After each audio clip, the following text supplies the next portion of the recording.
Heidi by Johanna Spyri, narrated by Tanvi Gupta. Chapter 2, A New Home with Grandfather. As soon as Dita had disappeared, the old man went back to his bench. And there he remained seated, staring at the ground without uttering a sound, while thick clouds of smoke floated upward from his pipe. Heidi, meanwhile, was enjoying herself in her new surroundings. She looked about till she found a shed built against the hut where the goats were kept. She peeked in and saw it was empty. She continued her search, but presently came back to where her grandfather was sitting. Seeing that he was in exactly the same position as when she left him, she went and placed herself in front of the old man and said, "I want to see what you have inside the house." "Come then." And the grandfather rose and went before her towards the hut. "Bring a bundle of clothes in with you," he bid her as she was following. "I shan't want them anymore," was a prompt answer. The old man turned and looked searchingly at the child, whose dark eyes were sparkling in delighted anticipation of what she was going to say inside. She was certainly not wanting in intelligence, he murmured to himself. "And why shall you not want them anymore?" he asked aloud. "Because I want to be like those goats with their thin, light legs." "Well, you can do so if you like," said her grandfather. "But bring the things in. We must put them in the cupboard." Heidi did as she was told. The old man now opened the door and Heidi stepped inside after. She found herself in a good-sized room which covered the whole ground floor of the hut. A table and a chair were the only furniture. In one corner stood the grandfather's bed, in another was the hearth with a large kettle hanging around it, and on the farther side was a large door in the wall. This was the cupboard. The grandfather opened it. Inside were his clothes. On a second shelf were some plates and cups and glasses, and on a higher one still, a round loaf, smoked meat and cheese. For everything that uncle needed for his food and clothing was kept in this cupboard. Heidi thrust in a bundle of clothes as far back behind her grandfather's things as possible so that they might not easily be found again. She then looked carefully around the room and asked, "Where am I to sleep, grandfather?" "Wherever you like," he answered.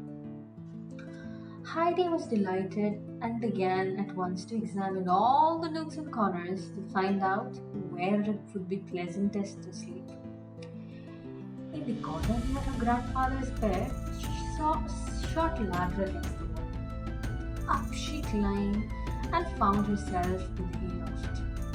There lay a large heap of fresh, sweet-smelling hay, while through a round window in the wall she could see right down the valley.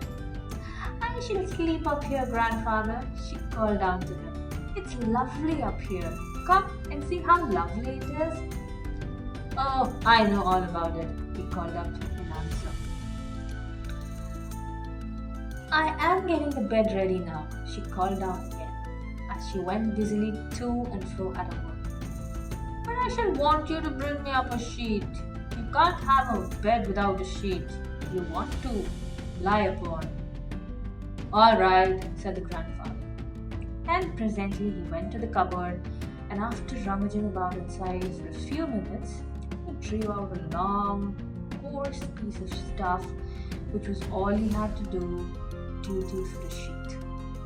He carried it up to the loft, where he found Heidi had already made quite a nice bed. She had put an extra heap of hay at the end for a pillow and had so arranged it that when in bed, she would be able to see comfortably out through the round window. "That is capital," said her grandfather. "Now we must put on the sheet."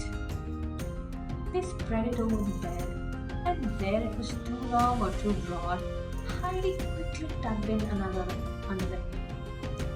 looked as tidy and comfortable in the bed as you could wish for. And Heidi stood gazing thoughtfully at her handiwork. "We have forgotten something now, grandfather," she said after a short silence. "What's that?" he asked. "A coverlet. When you get into bed, you have to creep in between the sheet and the coverlet."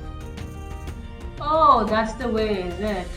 But suppose I have not got a coverlet," said the old man. "Well, never mind, grandfather," said Heidi in a consoling tone of voice. "I can take some more here to put over me." And she was turning quickly to fetch another outfit from the heap when her grandfather stopped her. "Wait a moment," he said, and he climbed down the ladder again and went towards his bed. Returned to the loft with a large, thick sack made of flags which he laid tidily over the bed. "That is a splendid coverlet," said Heidi, "and the bed looks lovely altogether. I wish it was night so that I might get inside it at once." "I think we had better go down and have something to eat first," said the grandfather. While the kettle was boiling, the old man held large pieces of cheese on a long iron fork over the fire, turning it round and round till it was toasted a nice golden yellow color on its side. Heidi watched all that was going on with eager curiosity.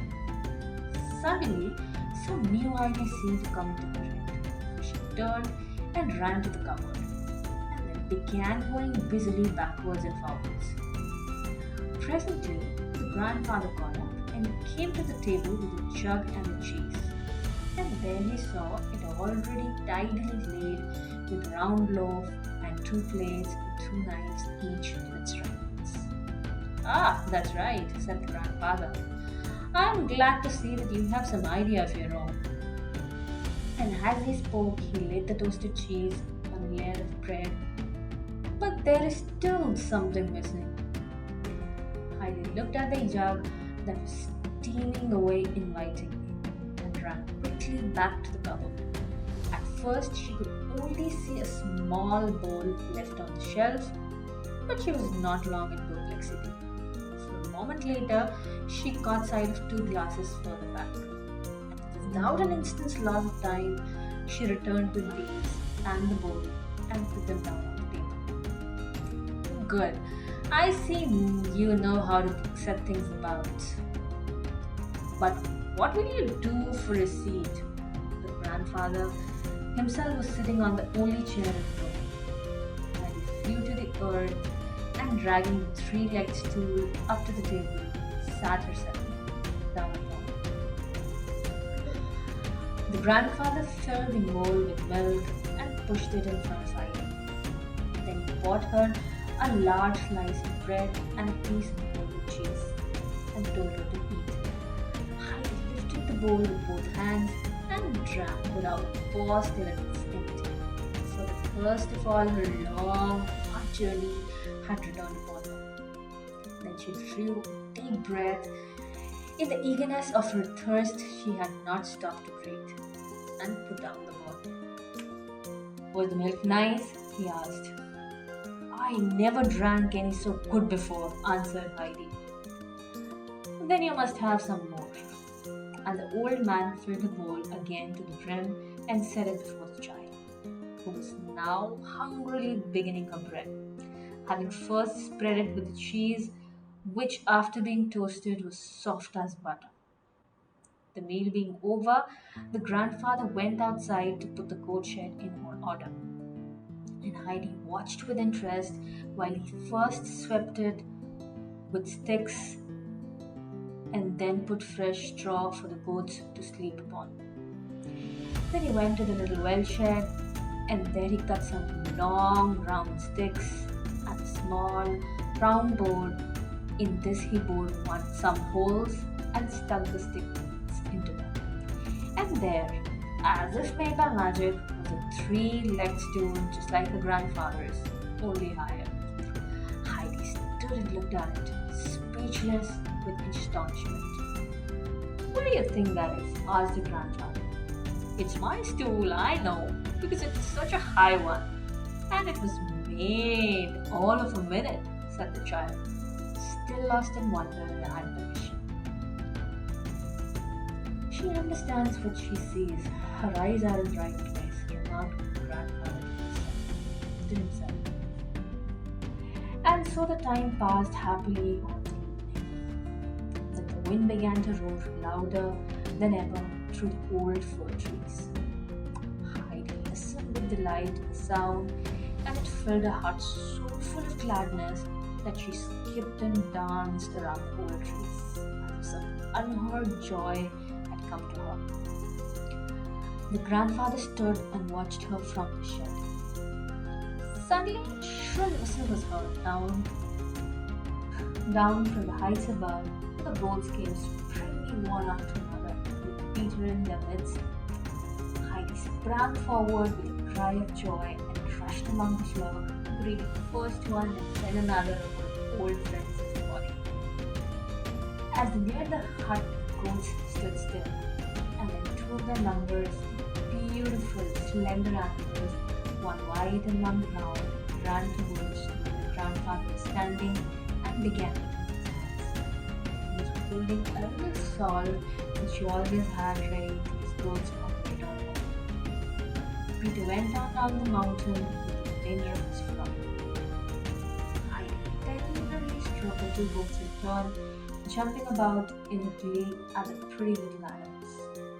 Are they ours, grandfather? Are they both ours? Are you going to put them in the shed? Will they always stay with us? Heidi's questions came tumbling out one after the other, so that her grandfather had only time to answer each one of them with yes, yes. When the goats had finished licking up the salt, her grandfather told her to go and fetch her bowl and bread. Heidi obeyed and was soon back again.